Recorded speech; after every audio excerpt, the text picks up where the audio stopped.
Webster's dictionary defines abandonment as to forsake, to leave with the intention of never coming back. And as I've been through infidelity myself, and as I continue to help more and more people walk through it, if there's one emotion that a lot of spouses feel, both betrayed and unfaithful, it's the feeling of abandonment. So today I want to just take a few minutes and talk a little bit about it, because I think we have to really address it if we're going to see people find healing. Now for me, I was a pretty public personality, and when my affair came out, literally overnight, I was left for dead. I think if you look at my definition of abandonment, it is being left for dead because you completely blew up your own life. And I did. It's taken a lot of time, a lot of money, a lot of visits with Rick, and some personal contemplation to understand that the abandonment that I experienced was absolutely wrong, but was also my own fault to a certain extent. If I didn't want to be abandoned, I shouldn't have had an affair. But it's very common to feel that way. I mean, I was surrounded by hundreds of people, had a large staff, was in this big church, was this public figure, and then the affair comes out, and literally people that I had been friends with for 10 plus years, they had baptized my children, they had been at my house, we had laughed, cried together, they disappeared. 2 people stayed of a sea of humanity all over the country. Now, it's a little bit understandable. It's kind of like, hey, you blew it. But people also abandoned Samantha. And that's what I really struggled for a long time to understand, is how do you abandon and bail on the betrayed spouse? I mean, sure, she wasn't a perfect wife, and I can understand some people's, philosophy to say, oh, well, what a terrible situation. But to pull the ripcord and bail and abandon the betrayed spouse at her deepest hour of need is ridiculous. But nonetheless, everybody left her as well. And unfortunately, some people even told people in the church to leave her alone because she needed to work some things out.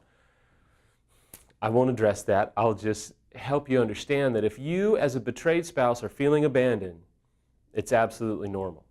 If you as an unfaithful are feeling abandoned, it's completely normal.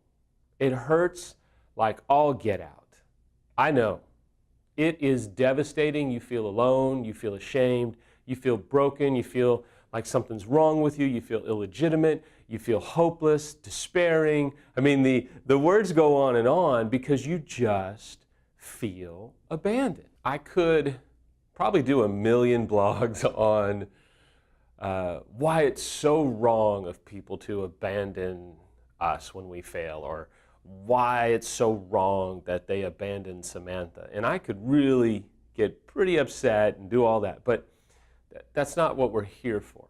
What I do want to tell you is I want to give you what helped me reconcile the abandonment issue. I want to help you really grab hold of some truths as to why people abandon you and why it's so easy for us to feel abandoned and like we're left for dead. Number one, people abandon us because I think they're immature. I just don't think that they have lived through some real hard life experiences. It's so easy to be self-righteous and kind of go, oh, he or she had an affair? I'm done with you.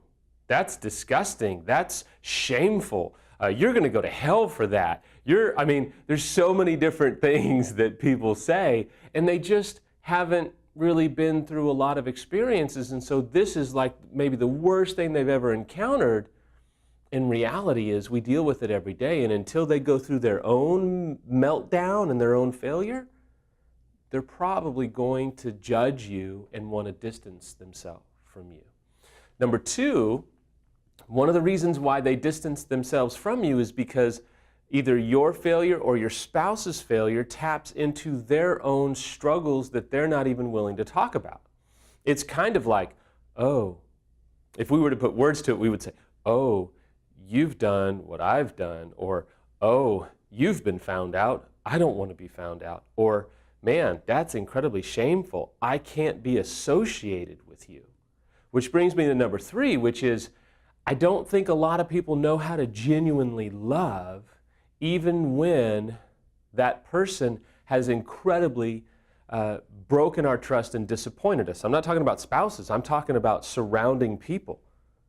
It's like they don't know how to still love you even though you have devastated them and broken their trust and made them feel incredible amounts of anger. They don't know how to push through that and still support you anyway. I'll never forget my best friend, the only guy besides another one that stayed, my friend. I'll never forget on the phone, he told me, he said, I don't trust you, I don't believe you, but I love you and I'm not going anywhere. And I just wept on the phone because finally somebody decided to stay. I think number four is in large part, they don't know what to do. And that is my transition to tell you that you've got to find that new community that is available for you. You can find it on our website. There's other websites out there that you can find a community of people that are actually not going to run away from you, but they're going to come running to you. And in my next blog, I'm going to talk a little bit more about what abandonment will do for you. But today, I just want you to understand it's incredibly normal to feel abandoned. And if you haven't experienced it yet, if the truth comes out, you probably are going to be abandoned. But I promise you it's okay. It's okay if you're feeling abandoned, because I promise you, even though everybody seems to be running out of your life, I promise you the right people will come running in if you are brave and if you do not quit.